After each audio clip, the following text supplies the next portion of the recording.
नमस्कार भाइयों। बहुत से भाई ब्रह्मचर्य का पालन इसलिए कर रहे हैं ताकि उनका प्राइवेट पार्ट मजबूत हो जाए। हाँ, बहुत से ऐसे भाई हैं जो केवल इसीलिए ब्रह्मचर्य का पालन कर रहे हैं ताकि उनका प्राइवेट पार्ट मजबूत हो जाए, बलवान हो जाए। तो ये बहुत अच्छी बात है। केमिकल खाने से, दवाइयाँ खाने से, महंगी महंगी दवाइयाँ खाने से और इस तरह के जो है कि केमिकल युक्त दवाइयाँ खाने से तो बढ़िया है कि आप ब्रह्मचर्य का पालन करके अपने प्राइवेट पार्ट को बल दें, अपने प्राइवेट पार्ट को मजबूत बनाएं। ये बहुत अच्छी बात है।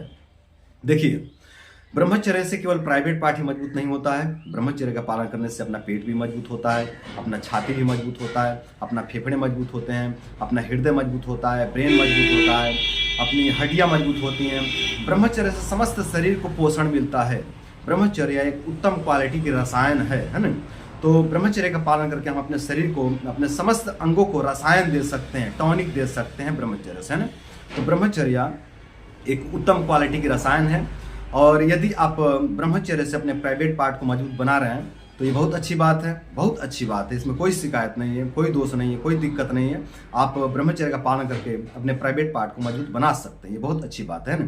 लेकिन मेरे कहने का मतलब ये है कि आप अपना ध्यान हमेशा अपने प्राइवेट पार्ट पर केंद्रित न रखें। समझ रहे हैं? यदि आप ब्रह्मचर्य का पालन इसलिए कर रहे हैं ताकि आपका प्राइवेट पार्ट मजबूत बने, तो इसका मतलब है कि आपका ध्यान अधिकांश समय तक जो है कि आपके प्राइवेट पार्ट पर केंद्रित रहता है ना।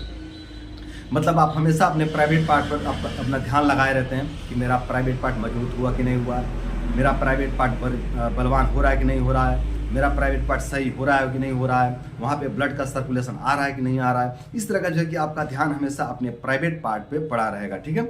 और ऐसा करने से होगा ये कि आपके शरीर की समस्त एनर्जी मूलाधार चक्र पर आकर के केंद्रित हो जाएगा। समस्त एनर्जी, आपके शरीर की पूरी एनर्जी जो है कि मूलाधार चक्र पर आकर के केंद्रित हो जाएगा। और जब ऐसा होगा तो आपके बाकी अंगों को एनर्जी नहीं मिलेगा और जिस अंगों को एनर्जी नहीं मिलेगा वो अंग ठीक से कार्य नहीं करेगा। यदि आपका ध्यान हमेशा मूलाधार चक्र पर रहता है, हमेशा प्राइवेट पार्ट पर रहता है, तो होगा ये कि आपके ब्रेन को एनर्जी नहीं मिलेगा, तो आपका ब्रेन सही ढंग से कार्य नहीं करेगा, है ना। इसी तरह से आपका ध्यान हमेशा प्राइवेट पार्ट पर रहता है तो आपके हृदय को जो है कि एनर्जी नहीं मिलेगा, तो आपका हृदय भी सही ढंग से कार्य नहीं करेगा, है ना। इसी तरह से फेफड़ों को जो है कि सही ढंग से एनर्जी नहीं मिलेगा तो आपके फेफड़े सही ढंग से कार्य नहीं करेंगे। आपके पेट को एनर्जी नहीं मिलेगा तो आपका पेट भी सही ढंग से कार्य नहीं करेंगे। और जिस अंग को एनर्जी नहीं मिलेगा ना, उस अंग में कोई ना कोई विकृति उत्पन्न हो जाएगा। यदि पेट को एनर्जी सही से नहीं मिला तो पाचन तंत्र से संबंधित समस्या हो जाएंगे, अग्निमंद हो जाएगी और पेट से संबंधित अनेकों प्रकार की समस्या उत्पन्न हो जाएंगे। यदि फेफड़े को एनर्जी नहीं मिला तो श्वसन तंत्र से संबंधित समस्या उत्पन्न हो जाएंगे। यदि ब्रेन को जो है कि एनर्जी नहीं मिला तो मनोविकार से संबंधित समस्या उत्पन्न हो जाएंगे, है ना। जिस अंग को भी एनर्जी नहीं मिली वो अंग जो है कि विकृत होने लगेगा, वो अंग दुर्बल होने लगेगा, वहां पे रोग उत्पन्न होने लगेंगे, ठीक है। मैं यही कह रहा हूँ, ठीक है। तो आप ब्रह्मचर्य का पालन करिए, अपने प्राइवेट पार्ट मजबूत बनाइए, अच्छी बात है। लेकिन अपने ध्यान को वहां पे केंद्रित मत करिए, है ना। अपने ध्यान को अपने काम पर लगाइए, ठीक है। अपने ध्यान को अपने काम पर लगाएंगे ना तो आपके पूरे आपके समस्त शरीर को जो है कि एनर्जी मिलेगा। और जब आपके समस्त शरीर को एनर्जी मिलेगा ना तो आपका समस्त शरीर जो है कि स्वस्थ बना रहेगा। केवल प्राइवेट पार्ट को ही मजबूत थोड़ा ना बनाना है, केवल प्राइवेट पार्ट को ही बल थोड़ा ना देना। शरीर में और भी अंग है, वहाँ भी जो है कि एनर्जी देना है, वहाँ भी बल देना है, ठीक है। तो आप अपने समस्त शरीर को बल दीजिए, केवल प्राइवेट पार्ट के लिए आप ब्रह्मचर्य का पालन नहीं करिए, ठीक है। आप समस्त शरीर के लिए जो है कि ब्रह्मचर्य का पालन करिए, ये अच्छी बात होगा, ठीक है। प्राइवेट, उसमें आपका प्राइवेट पार्ट भी मजबूत हो जाएगा। ऐसा थोड़ी ना कि आपका प्राइवेट पार्ट मजबूत नहीं होगा। आपका जब सभी अंग आपके मजबूत होंगे तो आपका प्राइवेट पार्ट भी मजबूत हो जाएगा, ठीक है।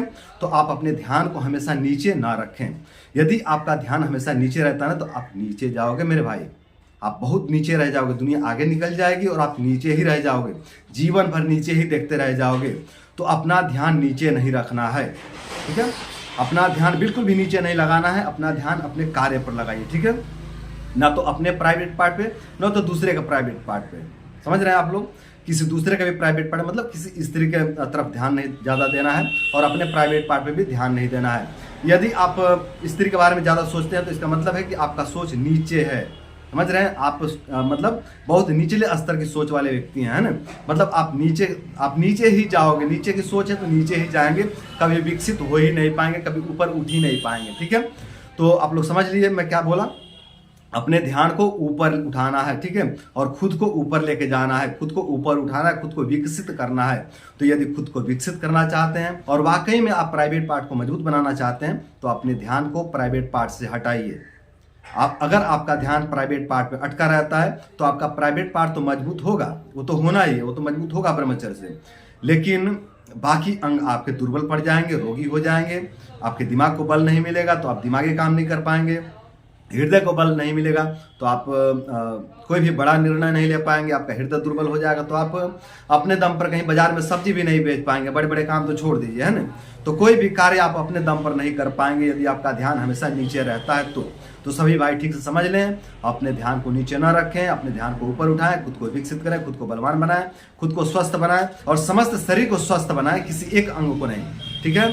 तो दोस्तों उम्मीद करता हूँ कि इस वीडियो को फॉलो करके आप लोग अपने ध्यान को ऊपर उठाएंगे और अपने ध्यान को ऊपर उठा करके अपने जीवन को विकसित करेंगे, अपने शरीर को विकसित करेंगे और अपने रोग दोष बीमारी को दूर करके अपने जीवन को सुंदर, सरल एवं सफल बनाएंगे। आज के लिए इतना ही। नमस्कार।